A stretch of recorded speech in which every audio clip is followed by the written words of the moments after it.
පොඩ්ඩක් මේ පින්තූර ටික බලලා ඉන්නකෝ. මේ ඉන්නේ අවුරුදු 28ක කාන්තාවක්. මෙයා අවුරුදු 34ක පිරිමි පුද්ගලයෙක්. මෙයා අවුරුදු 30ක කාන්තාවක්. ඉතින් ඕගොල්ලෝ බලන්න ඇති මේගොල්ලන්ට මේ මොකද වෙලා තියෙන්නේ කියලා. වයසට වඩා වැඩි මහලු පෙනුමක් තියෙනවා. කැත වෙලා. එහෙම නේද? හරි. මේගොල්ලෝ කලින් හිටපු විදිහත් මම පෙන්නන්නම්කෝ. මේ පින්තූර මම ඉන්ටර්නෙට් එකෙන් ගත්තේ.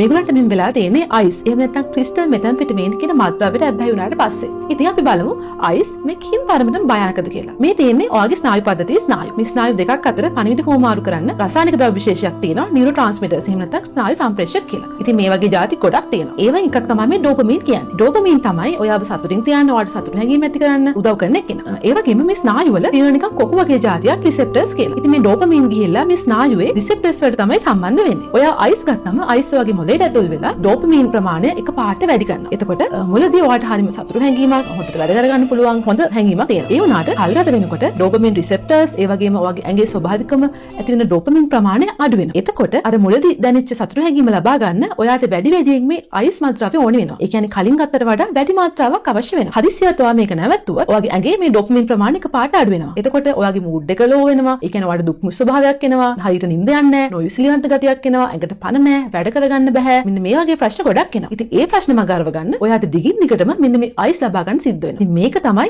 ඇබ්බැහි වීම කියන්නේ. ඉතින් මෙන්න මේ අයිස් වලට ඇබ්බැහි වෙච්ච පුද්ගලයන්ගේ ඇඟට මේක තාම අහිතකර විදිහට බලපානවා. හાર્ට් එකට බලපාලා හાર્ට් රේට් එක වැඩි වෙනවා. ඒ වගේම ප්‍රෙෂර් වැඩි වෙනවා. හાર્ට් ඇටැක් එන්න පුළුවන්. විවිධ හදවත් රෝග ඇති වෙන්න පුළුවන්.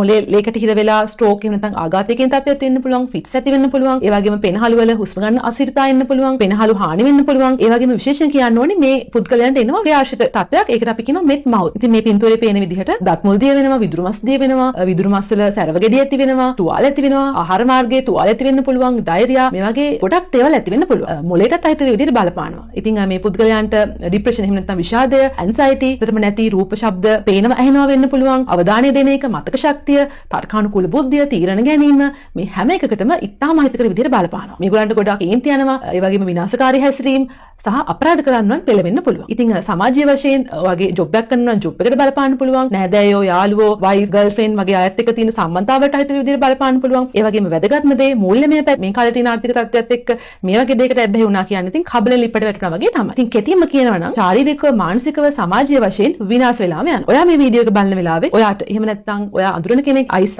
භාවිතා කරන්න හිතාගෙන ඉන්නව නම් එහෙම නැත්නම් යාළුවෙක් කිව්වනම් මෙහෙම එකක් තියෙනවා පොඩ්ඩක් try කරලා බලමු. ඉතින් මේක එකපාරක්වත් උත්සාහ කරලා බලන්න හොඳම නැති දෙයක්. ඉතින් ඔයාගේ යාළුවොත් එක්ක මේ වීඩියෝ එක share කරගන්න. ඒ වගේම ඔයාටත් මේ වගේ අත්දැකීම් තියෙනවා නම් දන්න කාට හරි මේ වගේ දෙයක් වෙලා තියෙනවා නම් ඒ අත්දැකීමුත් අපිත් එක්ක share කරගන්න කමෙන්ට් එකක් දාගෙන යන්න. ඉතින් අපි ඊළඟ වීඩියෝ එකෙන් කතා කරමු මේ අයිස් එහෙම නැත්නම් ක්‍රිස්ටල් මෙතැම්ෆෙටමීන් ඇබ්බැහිය වළක්ව ගන්න කොහොමද කියලා.